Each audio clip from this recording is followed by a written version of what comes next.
Salut dans le hall, bonjour à tous.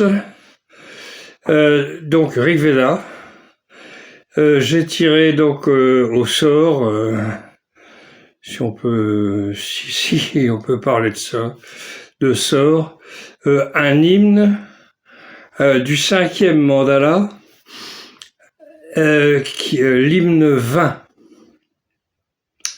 Alors c'est un tout petit hymne, il fait juste 4 shlokas, donc ça va être short aujourd'hui, si j'ose dire. C'est un hymne à Agni, bah oui, parce que c'est quand même lui qui démarre les mandalas, mais enfin au 20e, on n'est peut-être plus tout à fait au début. Il y en a 87 en tout. Hein. Alors le rishi, c'est Prayasvanta Atreya. Donc c'est de la famille de Atri, un des fameux 7 premiers rishis, c'est eux qui ont écrit tout le 5e mandala. Alors pas forcément les mêmes, mais ils se relayent. Alors ça pouvait être probablement en fonction des peuples, hein, parce qu'ils étaient 5 peuples védiques au départ. Après, il y en a eu quelques autres qui sont venus, et puis après, il y a eu toute l'Inde du Nord, et puis donc ça donnait l'Aryavarta. L'Aryavarta, c'était toute la partie de l'Inde du Nord qui allait d'un océan à l'autre. Hein. Donc, mais ça, c'est venu après le Rig Veda, bien sûr. Donc, la métrique, alors, c'est les 2 dérivés de Trishtup et un Pankti. Bon, voilà. Donc, même truc que d'habitude, une fois traduit, ça sert plus à rien, puisque c'est valable pour le sanskrit védique. Nous, une fois traduit, ça correspond plus à rien. Donc voilà, c'est pour les amateurs, éventuellement de statistiques ou autre chose. Ô Agni, toi qui obtiens la force, tu penses à la richesse. Notre compagnon de joug, celui qui doit être célébré par des hymnes et vénéré parmi les dieux.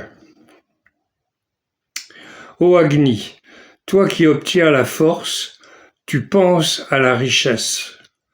Notre compagnon de joug, celui qui doit être célébré par des hymnes et vénéré parmi les dieux. Oui, alors, il n'y a pas grand-chose à dire. Hein. Tu obtiens la force,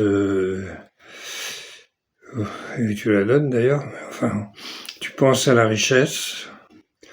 Notre compagnon de joug, donc, celui qui doit être célébré par des hymnes, donc c'est lui-même. Et le joug, on représente souvent, c'est le mot qui a donné yoga, hein, huge. C'est ce qui tenait les bœufs. Mais je sais pas si j'utilisais les bœufs parce que j'ai pas. Il y a un mot qui signifie bovin, c'est go, hein, mais qu'on traduit toujours par vache parce que ça donne du lait, parce que ça symbolise la lumière, et on paye par vache et non pas en bœuf. D'ailleurs, je sais pas s'ils en avaient des bœufs. Enfin bon, voilà. Sans doute, mais bon, non, on n'en parle pas. Donc voilà. Donc, ô Agni, ceux qui ne peuvent pas aller à toi, grandis de la puissance de la force, rejettent la haine, l'hypocrisie de ceux qui ne suivent pas la loi. Alors, la loi. Alors, ceux qui ne suivent pas la loi, je vais aller voir la loi divine. Bon, ouais. Ô Agni, ceux qui ne peuvent pas aller à toi, grandis de la puissance de la force, rejette la haine, l'hypocrisie de ceux qui ne suivent pas la loi. Bon. Alors au passage, quand on voit que qu'on parle de haine, d'hypocrisie, etc., c'est tout ce qui nous empêche de nous élever spirituellement. Et quand je dis spiritualité, je dis pas religion, hein, attention. On n'est pas obligé de...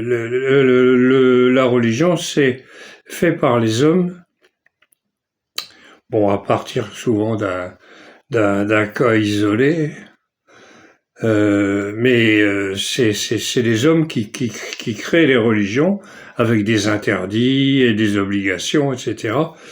Et alors que la spiritualité, c'est une question intérieure. C'est un problème que vous réglez vous-même. Eh oui. Nous te choisissons comme invocateur, ô Agni, toi qui nous guides jusqu'au but dans les sacrifices.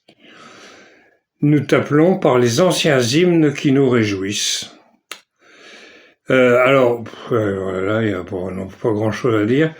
On dit dans le premier vers du Rig Veda, on dit que Agni c'est l'invocateur, le sacrificateur, enfin bref, celui qui est placé devant, le Purohita, que en fait c'est comme il est tous les prêtres en même temps. Et l'invocateur, le Hotar, avait un rôle assez important, mais enfin bon, il n'y avait pas que lui. Hein. Alors donc nous te choisissons comme invocateur, toi qui nous guides jusqu'au but dans les sacrifices, bah ouais, parce qu'il allumait tout le temps pendant les sacrifices et qui symbolise la lumière, donc et puis que tout se tourne autour de lui quand même. Nous t'appelons par les anciens hymnes qui nous réjouissent. Voilà. Donc, puisque tu nous viens en aide, ô puissant, chaque jour pour la richesse et pour la vérité, toi qui fais bien les choses, puissions-nous être ivres ensemble avec les vaches, puissions-nous être ivres ensemble avec les héros. Ah, voilà, c'était le dernier, mais c'est le plus intéressant. Il n'y a pas non plus des révélations extraordinaires. Comme quoi, c'est vieux tout ça. Hein. On voit bien, hein, on ne cherche pas à aller compliquer les choses comme on va trouver dans les derniers mandalas, enfin surtout dans le 10e, et aussi dans le premier. Hein. Faut que on verra quand on tombera dessus. Voilà. Donc, puisque tu nous viens en aide, ô puissant, chaque jour pour la richesse et pour la vérité, ô toi qui fais bien les choses, puissions-nous être ivres ensemble avec les vaches, puissions-nous être ivres ensemble avec les héros. Alors, l'ivresse, évidemment, c'est l'ivresse que donne le soma. Il n'y a pas un bon mot, parce que ivresse, nous, on pense au mec qui a un coup dans le nez et qui titube et tout ça, c'est pas ça, ça n'a rien à voir. Hein. C'est vraiment un truc intérieur où bon, mais c'est le même mot mada en sanskrit. Et bon, moi je traduis ce que j'ai à traduire. Hein. Je vais pas. Je ne veux pas broder comme l'ont fait les premiers traducteurs qui trouvaient que bon c'était alors ils ont rajouté des adjectifs ou des adverbes ou bon pour que ce soit plus compréhensible en français et sans doute en anglais aussi d'ailleurs. Je n'ai pas approfondi. Enfin si, j'ai lu les traductions de Wilson, Griffiths et puis de Jamieson et Brereton en anglais. J'ai pas lu par contre Max Muller et bon mais c'est déjà pas mal. Voilà. Donc ben, on va s'arrêter là. Donc pour celui-là, demain on va peut-être tomber sur un truc de 50 shlokas. Alors là, vous êtes bon pour y passer la journée. Euh, je m'arrête là. Avant de avant de vous quitter, si j'ose dire, je voulais vous montrer des bouquins parce qu'à chaque fois j'en parle et je dis que c'est dans mon armoire, mais que comme j'y pense plus après, j'ai oublié de les prendre. Donc voilà. Donc moi le sanskrit, j'ai au niveau d'études, j'ai un CAP moi. J'étais projectionniste, hein. Moi, l'école, ça me dégoûtait depuis le début. Depuis que j'étais en l'équivalent de CP, hein, à l'époque, ça s'appelait pas comme ça, mais que l'instit m'avait puni alors que j'avais pas fait de bêtises ni rien du tout. Il m'avait collé une page de I à faire pendant la récréation, alors que tous les autres étaient dans la cour en train de jouer. Et moi, je suis resté à faire des i, hein, toute une page. Je l'ai pas digéré. Hein, c'était l'école Baratou à Saint-Brieuc. Et à partir de ce moment-là, j'ai détesté l'école jusqu'au bout. Donc, quand j'ai arrêté en seconde, à la suite d'événements un peu bizarres, j'ai arrêté, puis je suis allé passer mon CAP de projectionniste, que j'ai travaillé pendant 6 mois, et 2 mois dans un studio de post-synchronisation à Paris, et puis après je suis parti sur la route, et tout ce que j'ai appris après, je l'ai appris tout seul. Hein. Et quand je n'aime pas trop qu'on vienne m'expliquer que j'ai tort et que j'ai tort, si, à condition qu'il y ait des arguments, mais que je vais être puni et tout. Ah non. Bon voilà, il y a des gens comme ça. Bon alors voilà, donc moi j'ai utilisé ça, la méthode assimile. Donc alors habituellement ils mettent l'espagnol sans peine, assimile. Donc le breton ezafouez, facile et fouez, je sais pas comment dire, agréable et clair. Et c'est pas ça. Mais bon, encore vous me corrigerez si vous trouvez. Là ils ont mis le sanskrit, voilà. Parce que alors c'est fait par une femme indienne qui a très bien fait son truc là, hein, vous voyez tous les machins. Et en plus dedans il y a des cartes postales qui viennent de Rabat. Ah. Et ça c'est, viens voir par là toi. Ah bah c'est écrit en arabe. Là, à part Allah, je sais pas écrire grand-chose en arabe.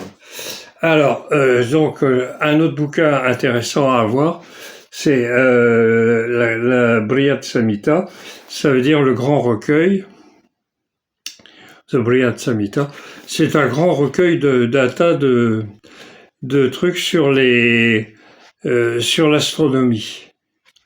D'un tas de textes, de petits recueils, de petits textes qui avaient, parce que les Indiens étaient et sont toujours, ont toujours des quantités, des quantités, des quantités de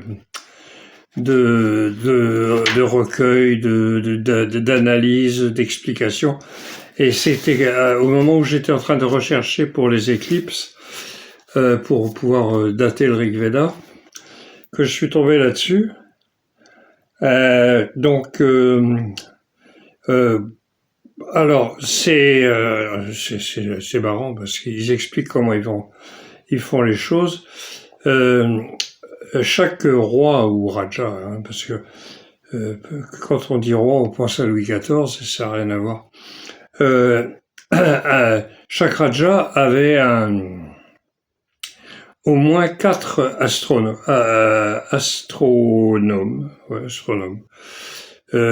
et qui observaient le ciel. Un qui était tourné vers le nord-ouest, nord-est, est, sud-est, enfin bon, bref, les points cardinaux un petit peu décalés. Et ils observaient et ils pouvaient prédire les déplacements des planètes et des étoiles, tout ça, avec de l'ombre et de l'eau. Mais voilà, il rentre pas plus dans les explications. J'aurais bien aimé avoir au moins un petit peu un truc technique. Et puis alors, c'est plus de la les présages, par exemple. Et si telle étoile arrive dans telle constellation à tel moment, et que la Lune est un petit peu rouge comme ça, oulala, ça va être dur pour les habitants de tel coin. Bon. Alors, voilà. Je ne sais pas ce que ça vaut, mais en tout cas, c'est c'est un recueil très très ancien. Alors ça, l'Agnistoma, il faut absolument le lire si on veut comprendre comment ça se passait dans les sacrifices védiques. Donc c'est Willem Caland, ça a dû être fait en... Oh, j'avais la date là, mais comme ça c'est une réédition. 1906. Donc c'est un gars qui a repris à travers tous les manuels, les petits manuels de fonctionnement des Advarius. Les Advarius, c'est une catégorie de prêtres. Hein. Parmi les prêtres, il y avait des Advarius, et ils faisaient un truc, c'était eux qui étaient plus qui se chargeaient plus des tâches techniques dans le sacrifice. Dans le sacrifice, on appelle le sacrifice, mais moi, c'est les Occidentaux qui l'ont appelé comme ça. En fait, on en parle à peine de l'animal qu'on tue. Hein. À part l'Ajvameda, par exemple, pour le sacrifice du cheval, qui était qu'on trouve dans le premier mandala et sur lequel j'ai fait une petite erreur de traduction. Pas vraiment une erreur, c'est une interprétation. Voilà, j'aurais peut-être pas dû. Hein, c'est huge. Ô Indra, unis-toi au cheval. Et comme j'ai au moment de traduire, et c'était au début, je me suis dit, unis-toi au cheval, qu'est-ce que ça peut être? Monte sur son dos, quoi. Oui, sauf que l'équitation n'était pas encore inventée, et que pour les chevaux, eux, ils tiraient des charrettes ou des chars, ou des chars d'assaut, ou ce qu'on veut, mais enfin pas les machins en ferraille. Donc il pouvait pas monter dessus. Et puis comme il a 100 testicules et non pas, y a quelqu'un qui m'a fait un truc en me disant non, il a pas 100 testicules, il a 100 yoni. Yoni, c'est le sexe féminin. Non, pas Indra. Hein, je suis désolé. Et puis c'est le mot, c'est pas le mot yoni. Yoni, c'est donc sexe féminin, mais c'est aussi le foyer du sacrifice, là où on fait le feu, là où il y a Agni dedans. Alors ça, c'est l'anti-invasion aryenne. C'est Shrikant Talageri, qui est un Indien, donc qui défend lui, c'est The Rig Veda, an historical analysis. Donc il a repris avec d'autres un travail qui a été fait pendant des siècles et des millénaires, c'est-à-dire l'étude du Rig Veda, en comptant le nombre de fois qu'apparaît tel mot, le nombre de fois que ceci va être dit, que le nom des rishis apparaissant comme ça, donc on arrive à les classer, à établir une certaine chronologie, une généalogie aussi, mais ça on les retrouve plus facilement dans les Puranas, mais les Puranas seront écrits bien plus tard. Et donc lui il dit que sa théorie, c'est qu'en fait les langues indo-européennes, ben, elles sont parties d'Inde. Parce que quand on dit que des gens qui parlaient une langue indo-européenne sont venus apporter en Inde une langue une langue indo-européenne, non, ils sont venus apporter une langue européenne, si on reste dans leur logique, parce que moi je suis pas du tout. Ils sont venus apporter une langue européenne en Inde. Donc c'est ça qui aurait donné le fameux indo-européen. Mais comme le Rig Veda n'en parle pas, que ça a été... et c'est une idée qui est née à l'époque coloniale. C'était aux alentours de 1830. Donc bon... le Bardo Todol, c'est le livre des morts tibétains. Le livre tibétain des morts, pardon. Voilà.